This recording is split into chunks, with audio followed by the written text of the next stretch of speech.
Blog Talk Radio.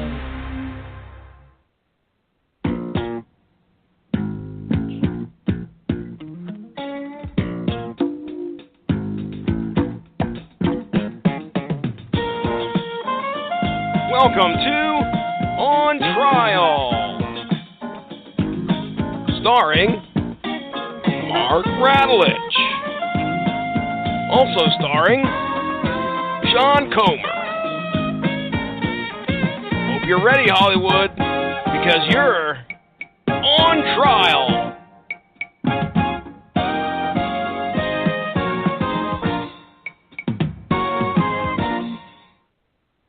All rise. Court is now in session. The Honorable Judge Fudge presiding. This is On Trial, and I am your host, the defense attorney for tonight's proceedings, your mandated reporter, and frankly, I'm mortified, Mr. Mark Radulich. And tonight, because it's Charlize Theron week, we picked a Charlize Theron movie, sort of, called The Italian Job. I couldn't have been more random about tonight's selection, folks. Our original schedule went through some changes. It went through some adaptations. It went through some menstruations. And we decided, instead of doing this, that, or the other thing, we're going to do The Italian Job tonight. And so fun will be had, and the Italian Job will be talked about. And speaking of Italian jobs, ladies and gentlemen, the prosecution for tonight's proceedings, the one and only, the admittable Sean Comer. How do you do, sir? Roy Fultrig for the prosecution, Your Honor. There we go. You really missed that last week, did you? Yeah, and I love that. Oh, hey, speaking of Italian, here's the Irish, Scotch, Swedish, American. Because I'm on the other end of the transitions. I'll get over you, you know I will. Anyway, all right, folks. We're not going to do. Night. Dude, I was in the hospital 2 days ago. I'm just happy to be breathing pure air. So yes, I'm in a decent mood. Hey, still with me? Yeah, I'm still here. Yeah. Okay. No, I moved and I heard something crack and I was like, oh shit, I think I broke something. All right, good. Moving on. All right. As I said, tonight we're going to talk about The Italian Job. I'm going to go ahead and throw it to Sean for a couple of minutes worth of notes. I will do a short plot synopsis, and then I will throw it back to Sean for his opening prosecution. I will have my chance to report for the defense. Sean will have the last words, and that'll be that for tonight. All right? Hit it, Sean. You know what? Instead of going over the relatively non-existent trivia for this movie, I thought instead that I would talk for just a few minutes about the concept of remakes. They're polarizing, misunderstood, and in my opinion, there's a lot of blanket hatred that goes around for them in general. And you see this all the time online. You see this argument of Hollywood's entirely out of new ideas. Everything has to be a remake or a reboot. Come up with something new. Well, and of course, what everybody is too polite to point out to half of these jackwagons is the notion that most of the classic stuff you love, if it isn't inspired by something else, it is an outright remake. Brian De Palma's Scarface, remake. Gone with the Wind, based on a novel. Tons of beloved movies from the golden age of Hollywood, based on either plays or classic musicals. You've got about 1 million biopics. It's harder than anybody realizes, and this is before we even get into the theory that the likes of Joseph Campbell has put forth, the idea of a hero with 1,000 faces, that humanity just keeps telling the same stories over and over and over and over, to such a point that, as one of my favorite critics once pointed out, if you watch Willow long enough and closely enough, it really starts to look like Star Wars with midgets.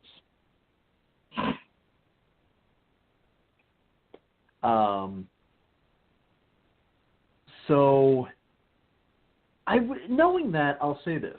My general rule for what makes a truly watchable, worthy remake is one very simple notion. Have something novel and or original to say that the original didn't get around to. And that can go a number of ways. It can mean an entertaining, modernized update of a story. It might mean including some things from the source material that perhaps the first outing didn't, that you felt might have made for a better story. One of my favorite examples of a remake that I think stands up really well is the remake of Carrie, because it compared incredibly well to Stephen King's source material, one of the few movies where anybody can say that. It was very true to the spirit of it. The modernization was done tastefully, such that it had a relevant take, kind of a, how can I put this, a fresh and relevant modernized take on the same things that King was trying to say in his original work. It was bereft of a lot of the camp, so that made it scarier and more brutal in a lot of places. And Chloe Grace Moretz was an outstanding successor to Sissy Spacek. So right there, you have the makings of something that's going to be new to a new generation that's seeing it for the first time, but it's also going to be entertaining. It's got substance, and it was a road worth embarking down. So, and as I'll get to in a moment, I could say the same thing about a movie that came out 2 years before The Italian Job, and that actually ultimately was sort of this movie's downfall. Ocean's 11. Ocean's 11 was a new, extremely stylized take on what was mostly regarded as a somewhat mediocre Rat Pack movie. I mean, it didn't exactly set the world on fire when it debuted. It was hardly seen as an all-time classic, but it managed to pair a director with the right slick artistic chops to helm the whole thing, a cast with lightning in a bottle, immaculate chemistry, and an atmosphere that felt deserving of the legacy of at least the previous stars that it was living up to. Unfortunately, as I'll discuss when my time comes to prosecute, The Italian Job runs afoul of a rule that we've already seen violated with two other movies that we've talked about at some length previously. Do not try to make a copycat that stands up to the movie with more star power. So, with that being said, Mark, I'll let you take over with a plot synopsis. Okay, Rebuttal, here we go. And I'm not going to get into too much of the minutia of the movie. We have an opening with Donald Sutherland and our main cast of characters who perform The Italian Job. They do a heist in Venice where they're going to steal $35 million worth of gold bullion from a safe in Venice held by Italian gangsters who had stolen it weeks earlier. They succeed. However, despite being successful, while they are gathered together in the Alps near the Austrian border. The character who is played by Ed Norton, Steve Frazzelli, and boy does he look like a Frazzelli, he betrays the entire group, which consists of Mark Wahlberg as Charlie Croker, Jason Statham as Handsome Rob, Seth Green as Lyle, a.k.a. Napster, and Mos Def as Leftia. He shoots Donald Sutherland, and he makes off with the gold. A year later, Mark Wahlberg has decided this shall not stand. He is going to steal the gold back from Steve. He needs a little help from his friends in order to do so. So he gets the gang back together. The piece that's missing is Donald Sutherland's daughter, Charlize Theron, who is a safe and vault technician, and she uses her abilities for the police. She's legit. But her father was shot, and he must be avenged. So they devise a plan. They put it in motion. They're going to steal the gold back. A lot of the movie is then getting the lay of the land, figuring out Steve's routine, figuring out how they're going to get into the vault. They come to realize that he's going to have the gold moved, which Mark Wahlberg thinks this works to their advantage. There's a whole other sequence where they modify a bunch of Mini Coopers so that they can use them to haul the gold. This ends up becoming a heist on the move.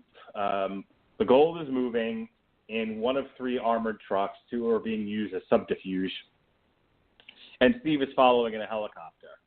And they are set to blow a hole in the street that will have the truck that's got the gold in it fall through into a tunnel. They will then, Charlize Theron will then do her thing. She will crack the safe, which ends up being a different safe to the one she's been practicing on, which provides an extra bit of tension. She eventually does. They unload the gold into the Mini Coopers, and then there's another subsequent chase of Steve following them with some henchmen that he's hired as they race through these tunnels in Los Angeles. It all comes to a head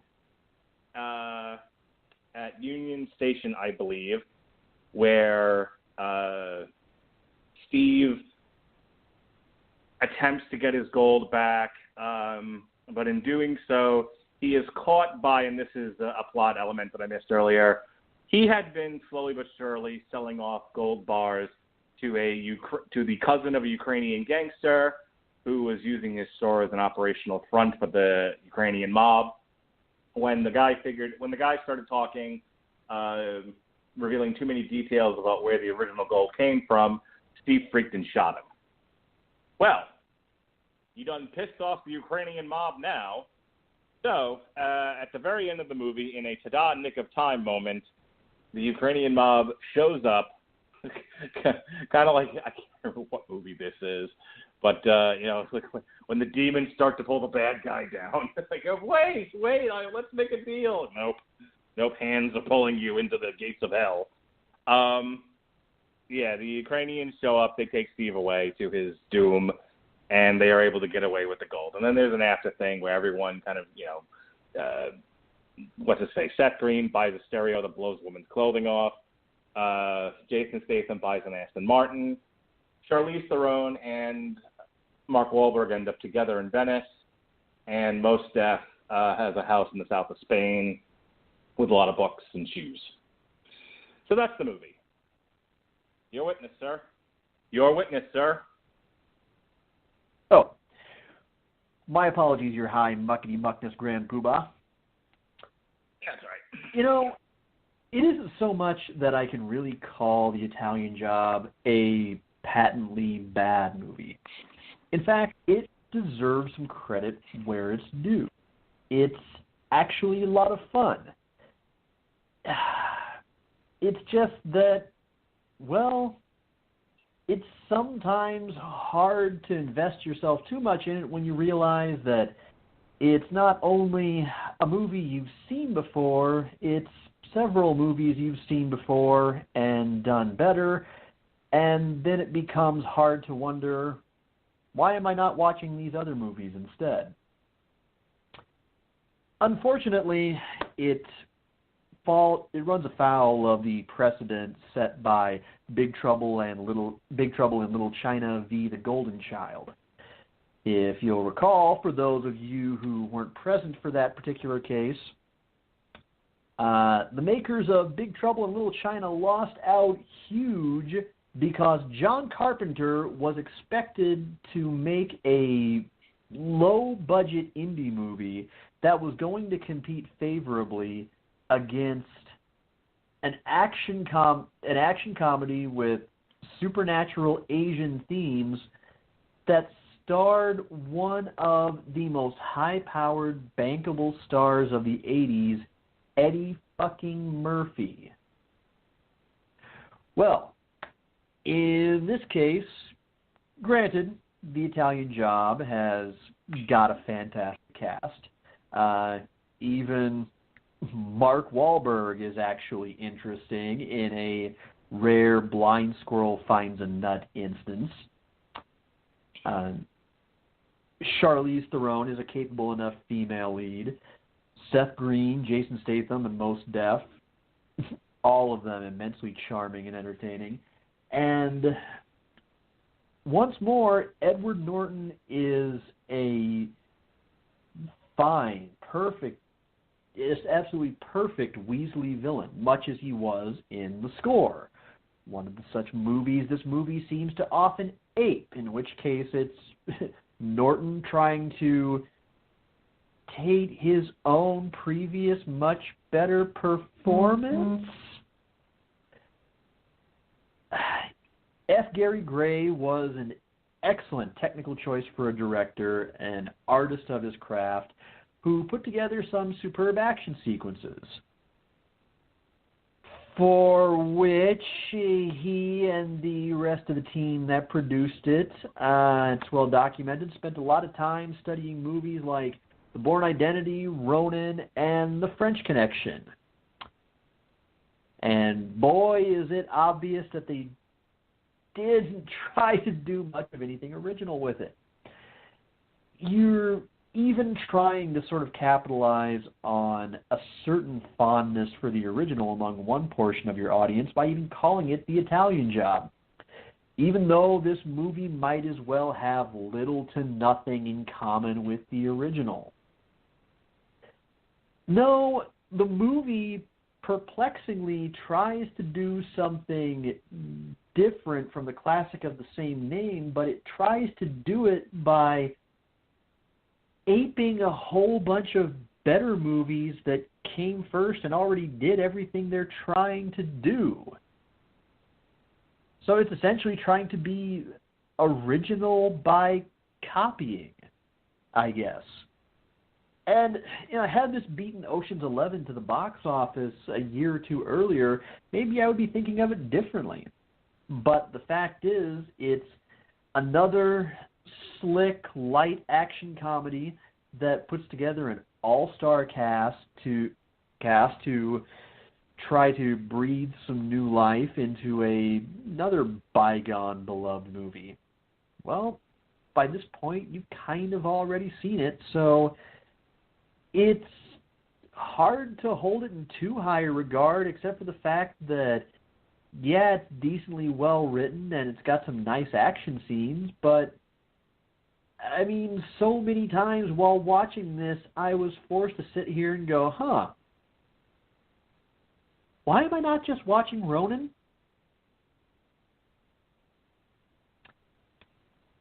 It's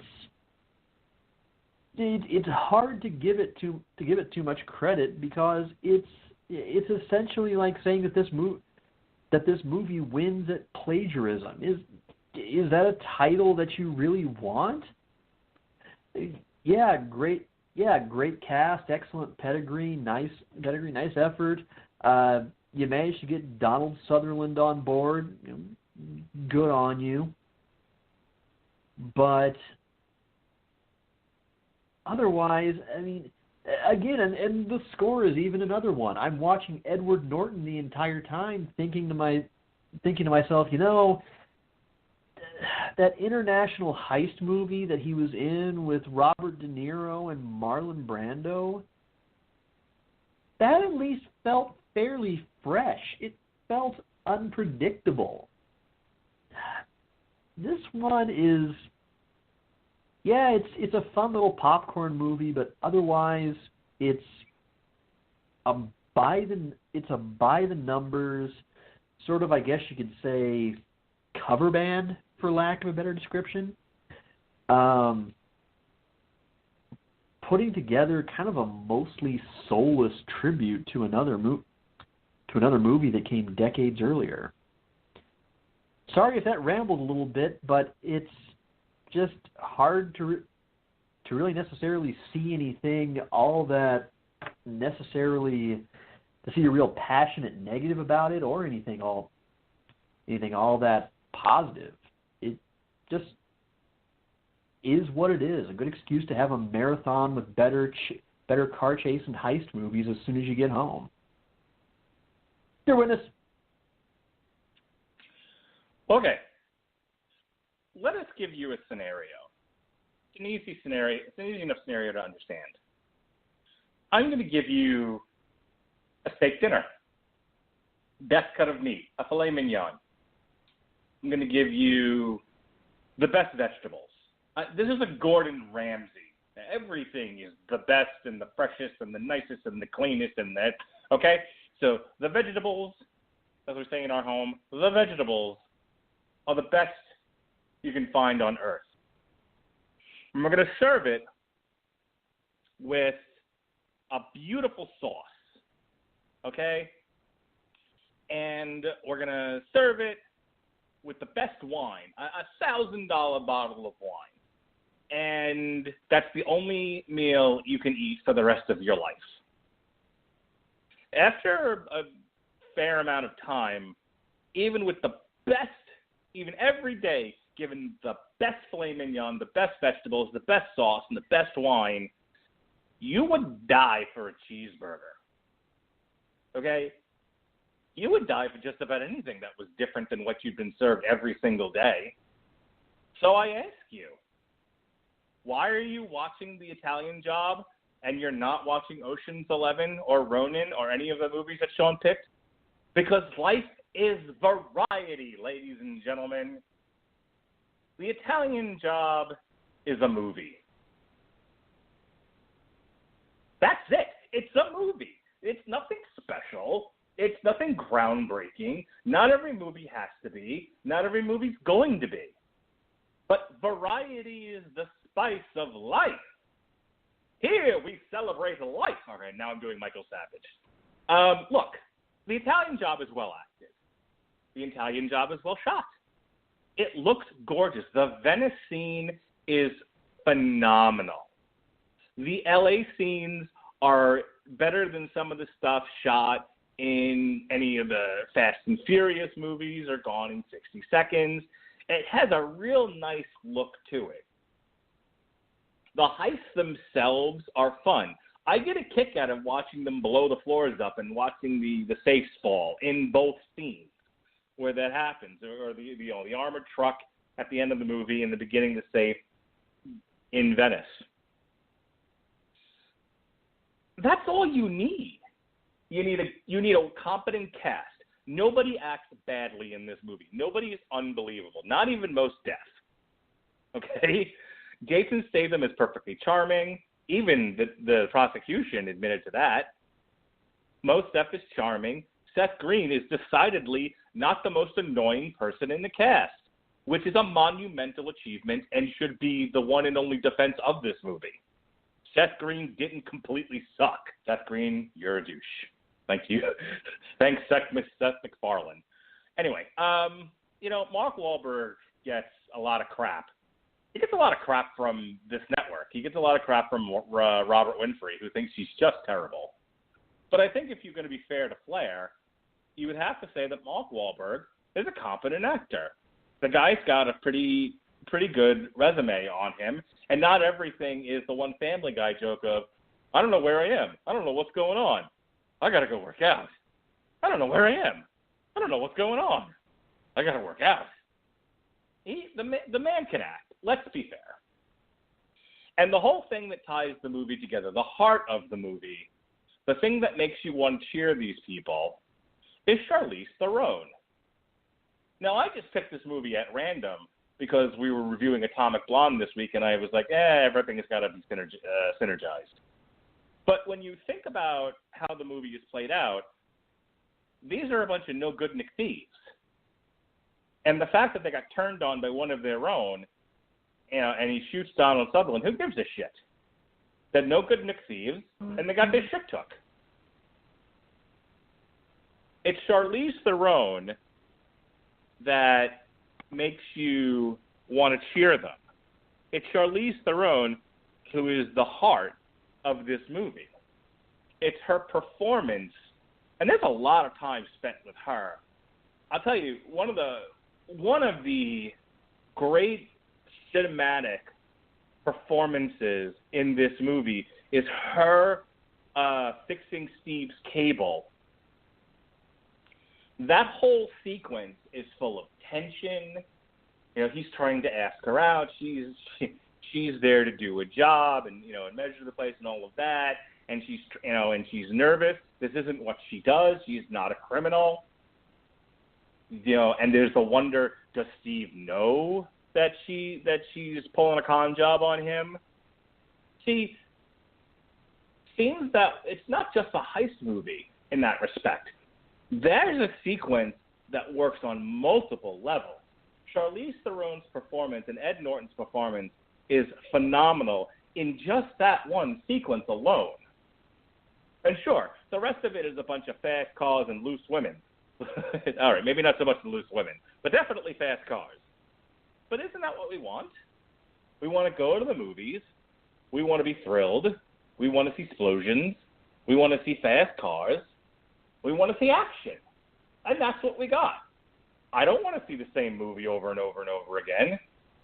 I mean, I do. I just watched The Wrath of Khan the other day, but I've had a long break since the last time I've watched it. There's been some movies in between. But as much as The Wrath of Khan is one of my favorite movies of all time, if I had to watch it every day for the rest of my life, I'd shoot myself. I can only watch that so many times in a row before I need a break.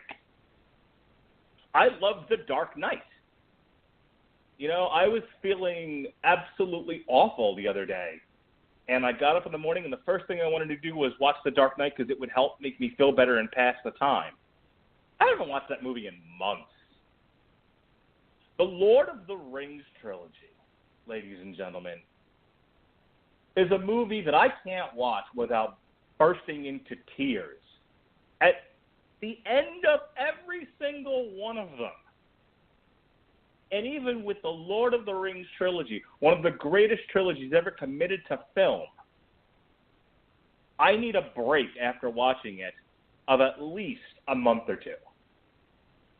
So why are we watching The Italian Job and not Ronin or Ocean's 11? Because we love movies. And The Italian Job is a good movie. The last word, sir. Objection. You didn't pick a remotely polarizing movie. Overruled. Fuck you. Boy, you did your damn well hardest. I'll give you that. We talked about this before we went on the air. It's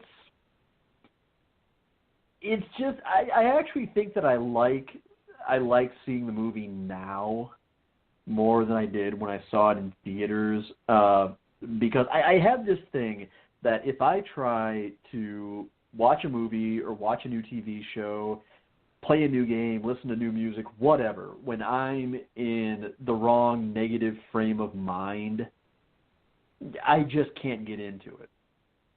In fact, there's a lot of things that I've had to kind of give a fair second chance over the years for just exactly that reason. And when I first saw this on the big screen, I thought it was okay, but I wasn't that into it. But I wasn't in the best frame of mind either. I was not in a good place in life. And now that I've watched it years later, I have to admit, it actually is better now than it was then. If we are going to talk about trivia in terms of how well this thing did, okay, this thing was largely received positively by critics. Roger Ebert, of all people, loved it. And he was known as being one of the toughest critics around. It did superbly at the box office. Budget of $60 million, did $176.1 million. Its stunt work and cinematography was up for one technical award after another by the end of the year. The Los Angeles scene is regarded as one of the finest car chases in cinema, one of the finest cinematic car chases. I've only had a few sips of this beer too, of the 21st century.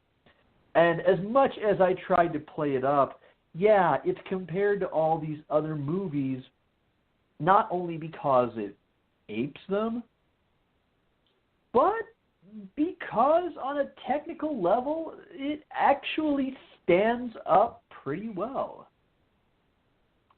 It really is a lot of fun. And in fact, if you were to for some reason have some kind of themed marathon where you watched all the above movies I rattled off, this would fit right in.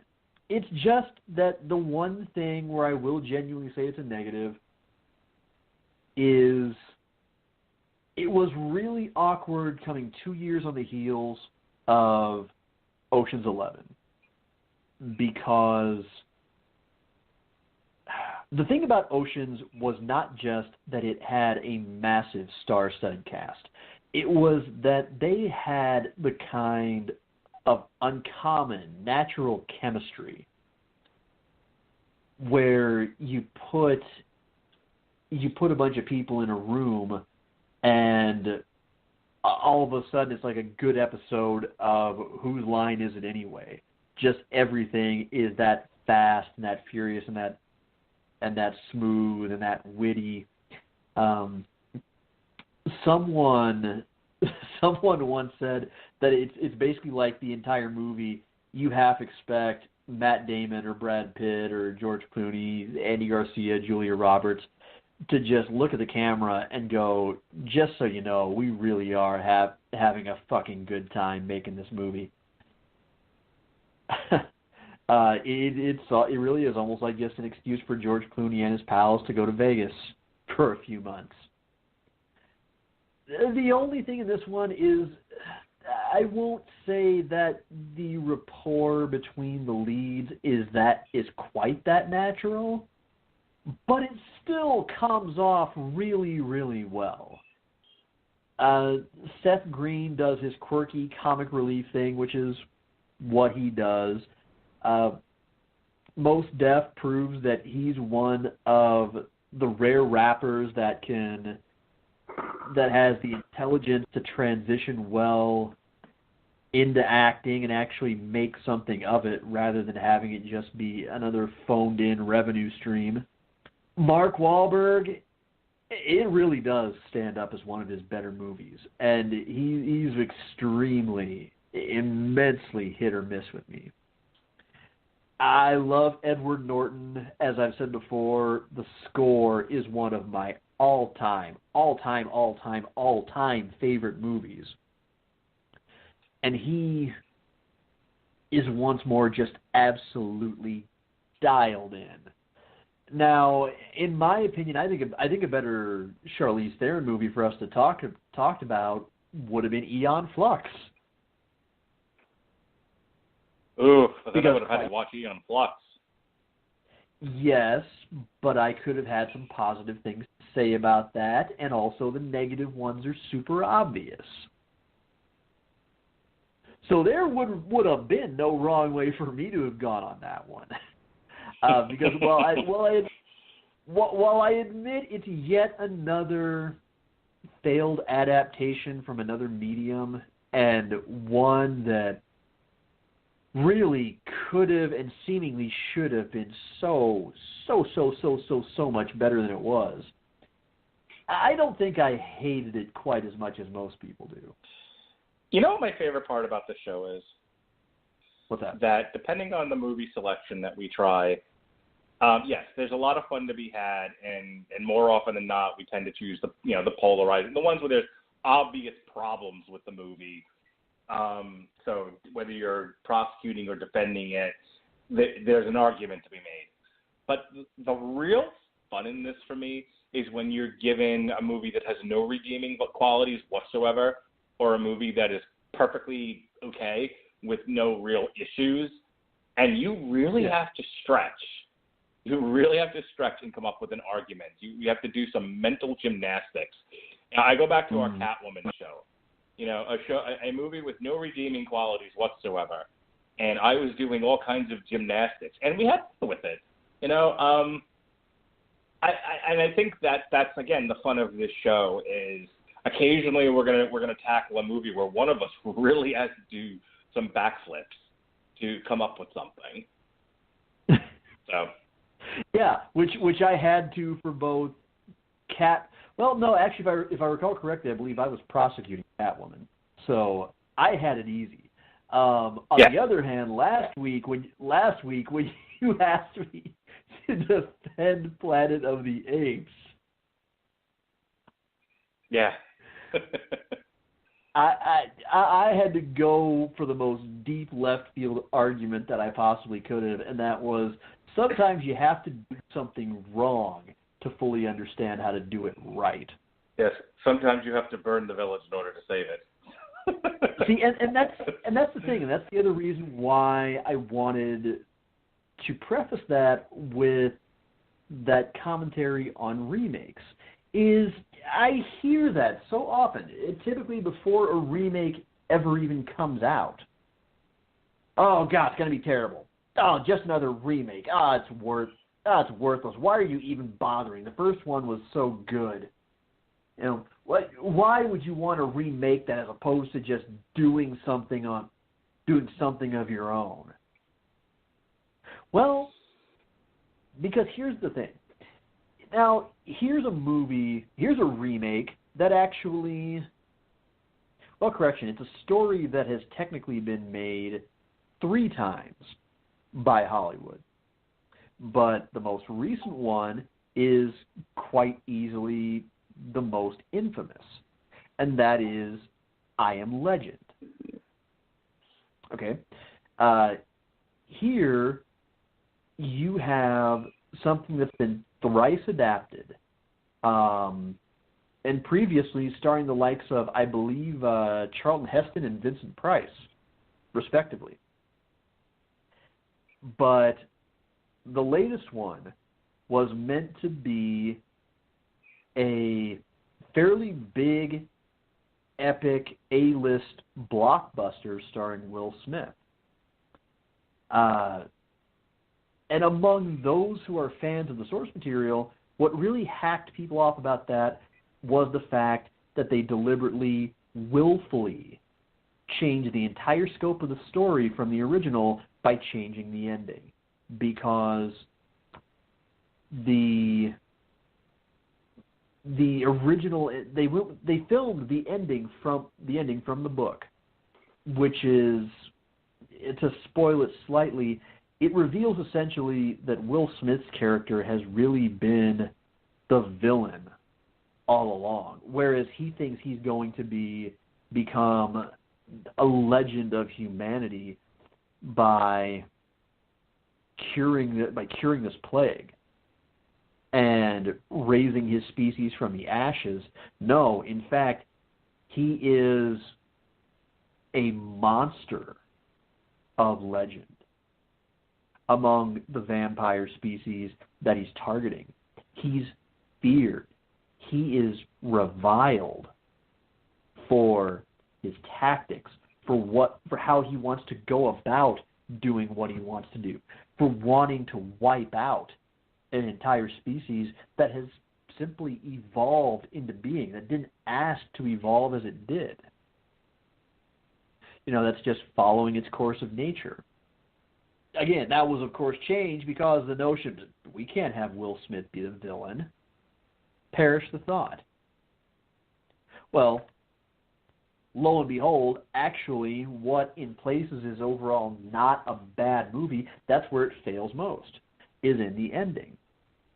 So, if you wanted to remake that, that would be something different that you could do, is to play to that angle and do it in the right way that it says something that's so different and so fresh in terms of staying true to what the original author, hang on, I don't think it was Harlan Ellison. Richard Matheson. I'm sorry, I don't know why I thought it was Harlan Ellison.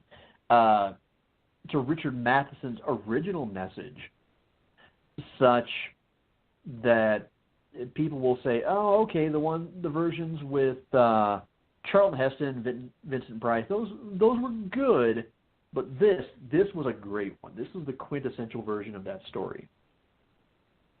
Nothing against the Howard Hawks version of Scarface. We watched that in an intro to film class that I took at the University of Missouri.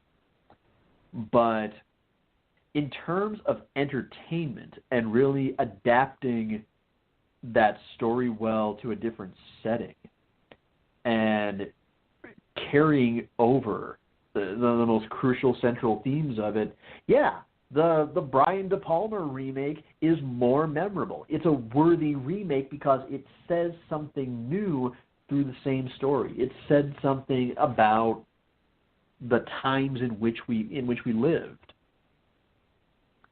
And again, that's what a remake has to do. It has to tell something different. And I do think the criticism is somewhat valid that there isn't that much that will feel 100% fresh about the Italian Job, in terms of, you can watch it and you can see how it's a love letter to all these other great chase and heist movies that came before them.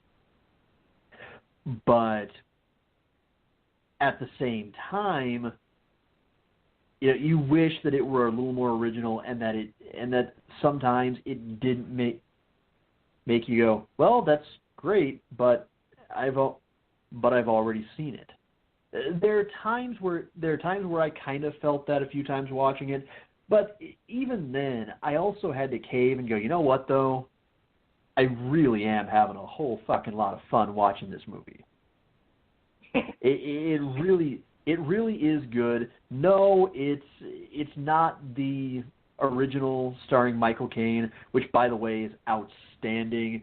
Go watch it. I want to say it's streaming on, I think, Amazon Prime. I think that's the only place you can stream it now. I know it's not on Netflix anymore. But that's what makes it worthy. Is it doesn't try to do it in kind of the same cool downbeat way as the first one. It's played for a different kind of laughs, but it manages to stand pretty well on its own. Well enough that at one point there was actually a sequel that was plotted called The Brazilian Job. However, it entered development hell sometime around, I believe, 2006 or so, and kind of never really emerged. In fact, according to my notes, I at one point was supposed to come out in late 2005, but they never quite got the script nailed down. They pushed it back to 2006. Then it was going to be late summer 2007, and as a result, it just never happened. And now I would imagine it probably never will. because it's probably one of those that's just sort of lost to the mists of time. But it was a fun discussion, and I thank you for giving me a good excuse to go back and watch this again. And I hate that I had to basically forfeit my argument. This is bullshit. I liked it. All right. Never a better ending to an argument. This is bullshit. I liked it. So I like liking things. In 3 weeks, August 24th, we will be looking at the Ben Affleck Daredevil, which I just rewatched actually. It just happened to be on cable. God, it's not as bad as I feel like everyone makes it out to be, and I don't want to get into a long, drawn-out discussion about it because we have a whole podcast dedicated to it. My initial sort of guttural reaction to was something along the lines of, "Hey, this isn't as bad as oh my God, it's Jennifer Garner."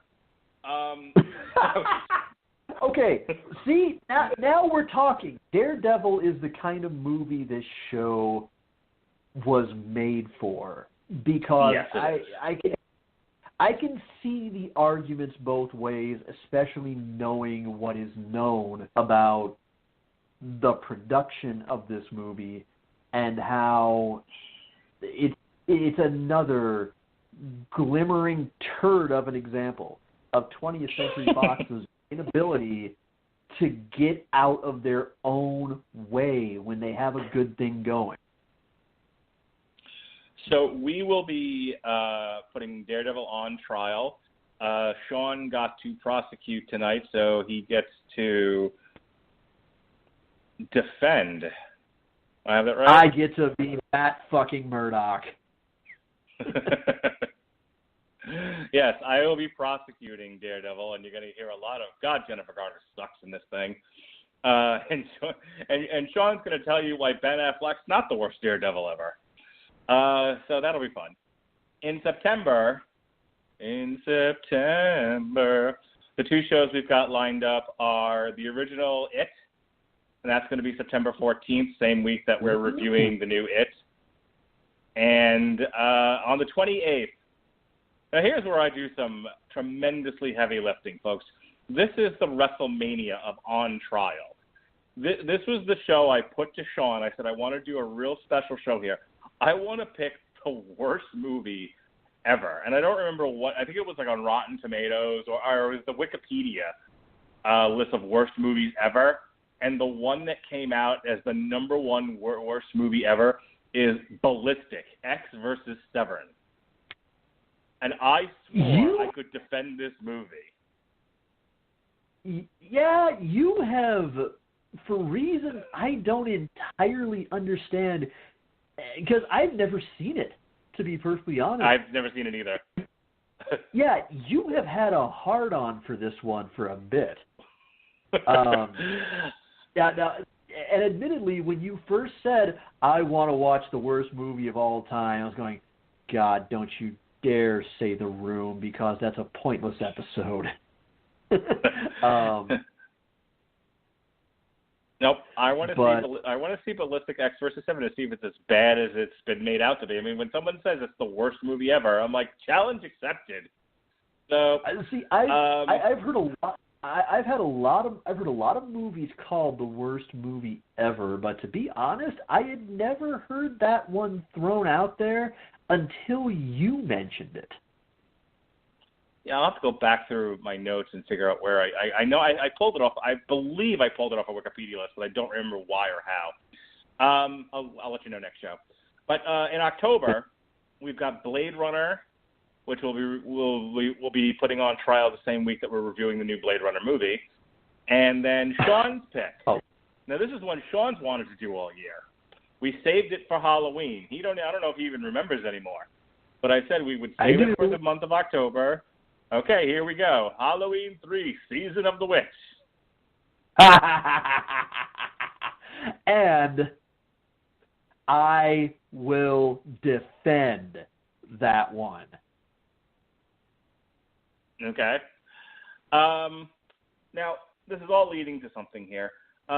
We've got during the week of Thor, Ragnarok's review, and other stuff related, we have a whole series of shows revolving around Thor planned for that week on the network. Our contribution is Thor: The Dark World. I couldn't think of a better one, and Thor: The Dark World's pretty polarizing. But we actually have a question mark on the 30th. Now, I know, asking you to pick a show for November 30th is like, sitting around waiting for Haley's Comet to show up. Like, all right, I got other shit to do here. But I want to propose something. Okay, go ahead.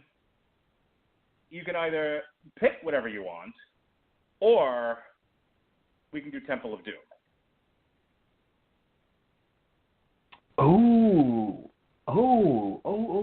That's a tough one. Because while it's the second worst of the Indiana Jones movies, I still don't think Temple of Doom is necessarily patently bad. It suffers from that nasty Kate Capshaw stain all over it. Temple of Doom is divisive. I mean, the reason why I didn't pick Kingdom Skull, the fourth one. I mean, it's indefensible, and two, it's easy pickings. I wanted to look at something that we can really bite into and really tear apart, something that's worthy of discussion.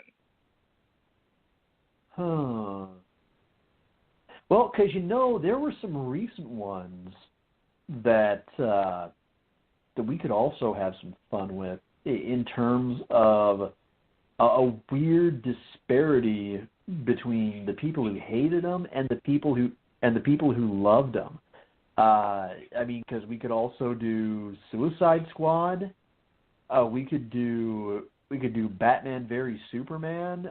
We could do the new Ghostbusters movie, which I've had no interest in seeing since it was in theaters.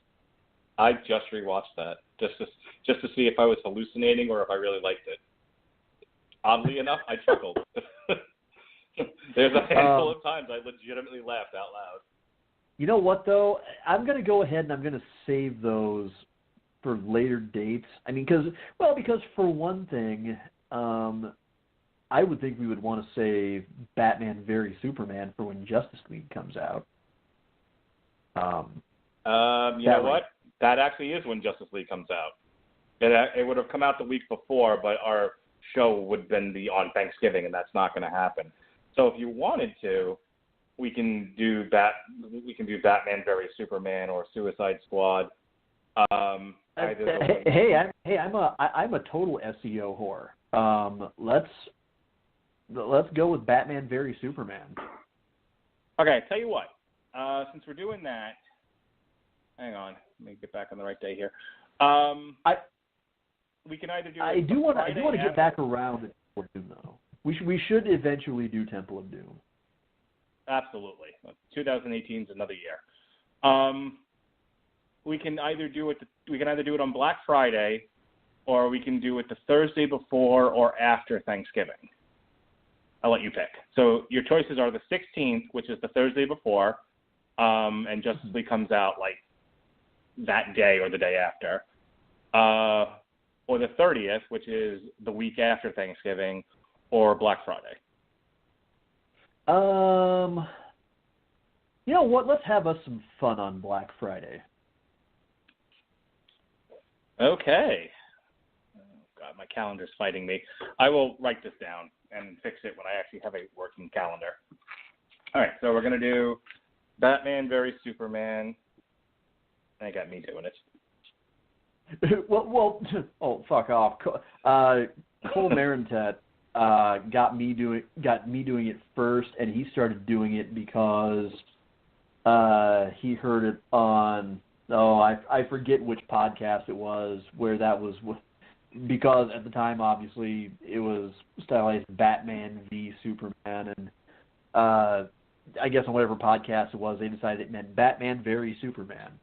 And so it's what I've started calling it ever since. I'm sometimes working. Right, apparently I just need to refresh my calendar. Now we're good. All right, so Batman v Superman. on trial this shit on Black Friday. And then finally, in the month of December, we're going to do something Star Wars. I originally picked the animated Clone War movie. I don't know if I'm going to stay with that. Me and you need to have a discussion of what we need to do for Star Wars week. I had some ideas, but I don't know if I'm sold on the animated Clone Wars movie. But the following week is Jumanji. Should we just kind of reach an agreement between the two of us that the prequels are low-hanging fruit? Yeah, it's either going to be one of the newer movies, or one of the original trilogy. I don't want to do any of the prequels. Those have been done to death. Yeah, see, I don't have anything patently negative to say about. I mean, I know what the arguments are against it, but I love The Force Awakens. I don't think there's that much wrong with it that you can point out. Has its flaws, of course, but nothing that I think anyone could build a case around. And I don't have a single solitary bad thing to say about Rogue One now that I've finally seen it. I loved Rogue One. So that's one of those where if we decided that's what we're going to go with, one of us is going to have a real difficult time with it. Man, that one I think is just about a Wookiee hair beneath Empire as my favorite of the entire saga. Empire was the one I was thinking about, right? It was You would want to put Empire Strikes Back on trial. Yes, everyone says it's perfect. I say challenge accepted. I want to find something wrong with it. Okay, so you're saying you would want to do Empire Strikes Back and you would want to prosecute it. It's definitely one I'd want to put on trial. I don't remember how my list panned out as far as who was doing what, but if that's what it came down to, yeah. I ain't scared of shit. I was gonna say I've not seen the Clone Wars movie. It's been on my Netflix list for ages, but it's one of those where every time that I'm just about to press play, I'll remember that something new came out. Either that, or I'll go right back to, I don't know, binging Arrow for the millionth time or something. Well, we can leave it as that if that gives you a reason to watch it. No, you know what? Now that you brought it up, I can't pull myself away from being intrigued by the notion of us trying to try The Empire Strikes Back. And done. Empire. Should I just assume I'm prosecuting? You know what? You wanna prosecute this one. You're up to the challenge. You know what? It's the equivalent to saying, okay, I'm going to let you work heel in this match, and I'm going to take the easy lifting and just be the face here. All right, that means you're defending. That means you're prosecuting Jumanji, the one with Robin Williams, by the way. I'll take that one. Yeah, I love Jumanji, but yeah, the more of these episodes that we do, the more fun I start to have with watching these new movies and coming up with arguments. All right, so for Daredevil, what did I just do? I just prosecuted, so I just defended, so I'm prosecuting. I am prosecuting Daredevil. Prosecuting.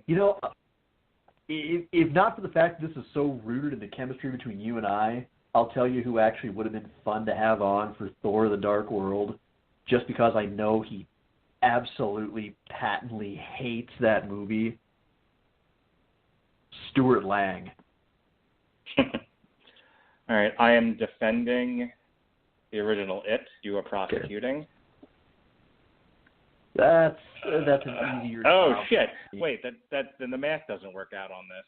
How the hell did I screw this up? Because I'm supposed to be defending Ballistic X versus 7.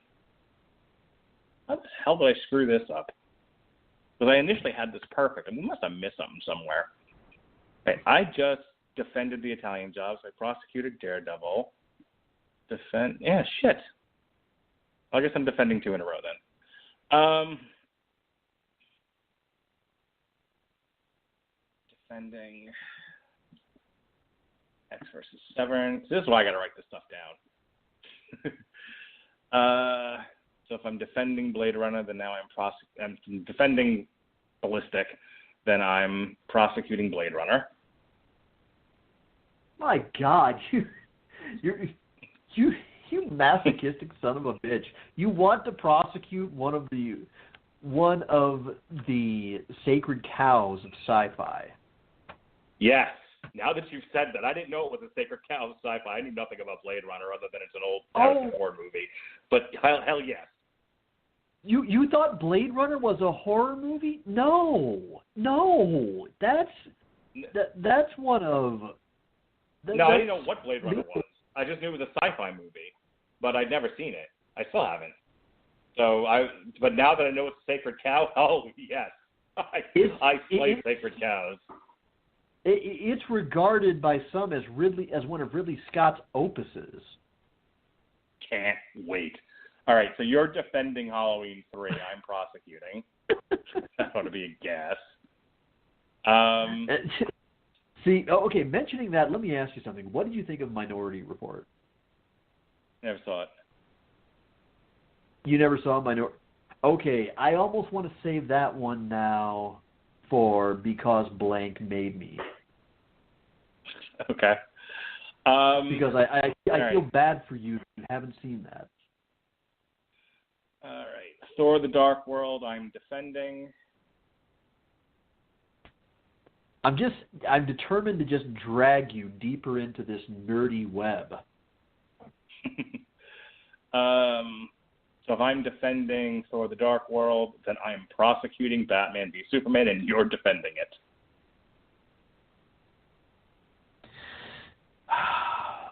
Bring it. All right, I'm prosecuting Batman v Superman. Boy, is that low-hanging fruit. You're defending. Hey, let me ask you something, buddy. Sure. When does the Texas Chainsaw Massacre prequel come out? Tell you in a second. Let me finish putting these little notes in, and then I'll go look it up for you. All right. So I'm prosecuting Batman v Superman, which means nope. Math doesn't work out. I'm going to have to change it around again. I am prosecuting The Empire Strikes Back. That's all there is to it. It doesn't matter if the math doesn't work out. And I am defending Jumanji. All right. We've fucking done with this calendar for the year. All right. And you said Texas Chainsaw Massacre? Yeah. Texas Chainsaw. Let's see here.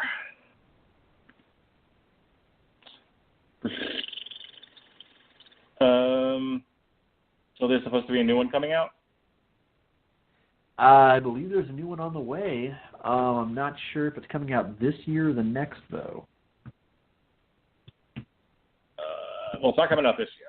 I can tell you that much. Okay. 2018. The Texas. Okay, according to an article in May of 2017, Leatherface. Oh, okay. Leatherface will be released this October. Okay.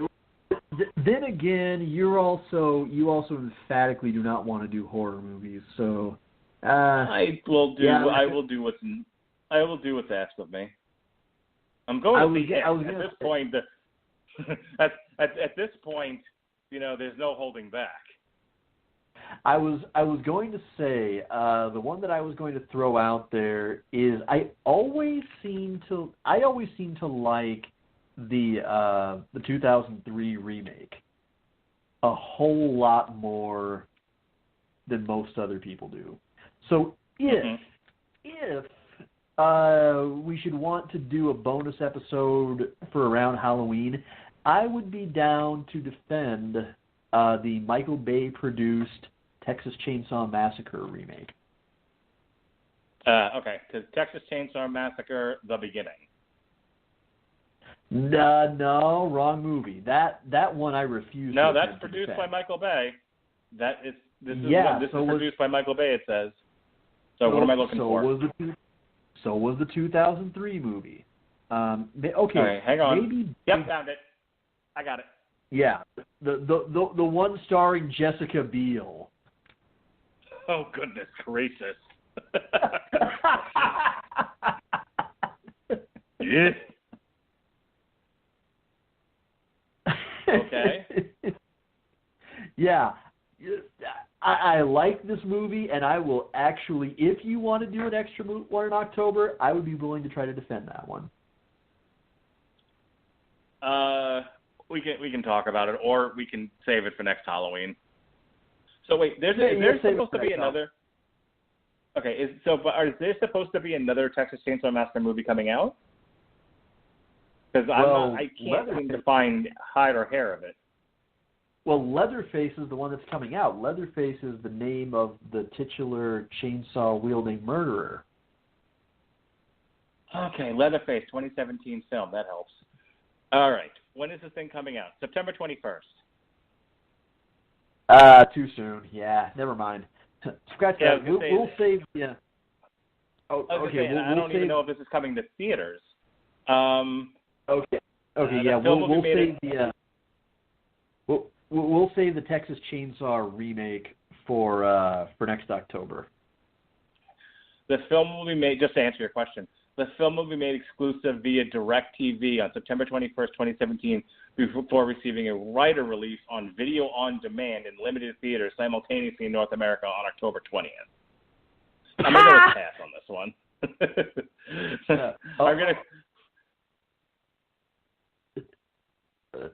I was going to say, oh God, I was looking at the 2003 movie's Metacritic score, 38 on Metacritic.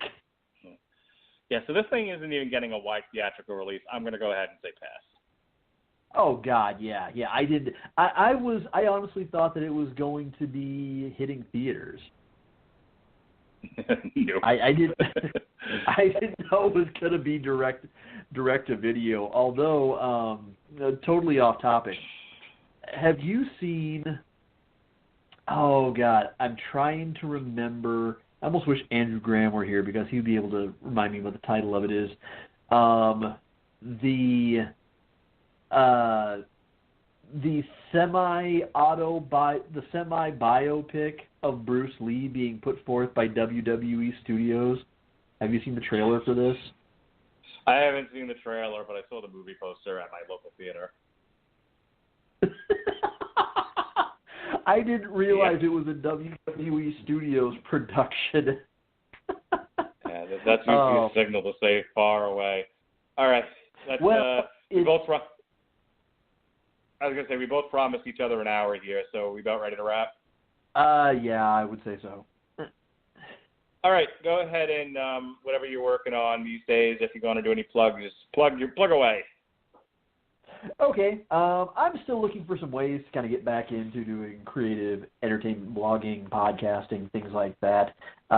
So until I come up with something else, if you have some suggestions, anything in particular you'd like to talk about, maybe you disagreed with a movie, maybe you want to talk professional wrestling and Arizona Coyotes hockey, my absurd love of Mass Effect, you want to talk gaming, anything like that, hit me up on Twitter at Comer Codex. I've actually been doing a little bit more tweeting lately, kind of dipping my toe back in to the Twitterverse. Not sure if that's for better or worse, and not sure if when I pull that toe back out, it's not going to be just a bit gangrenous. In the meantime, though, thank you all, everybody who listens live every week, everybody who downloads, everybody who loves the show and tells a friend. Thank you to Jesse Starker for that always inspired, wonderful opening. Love the voiceover, love the Night Court theme, always makes me want to go on a classic TV binge over on Hulu+. Remember, you guys, informing you, entertaining you, you're the reason why we do all of this. We're damn sure not doing it for the money.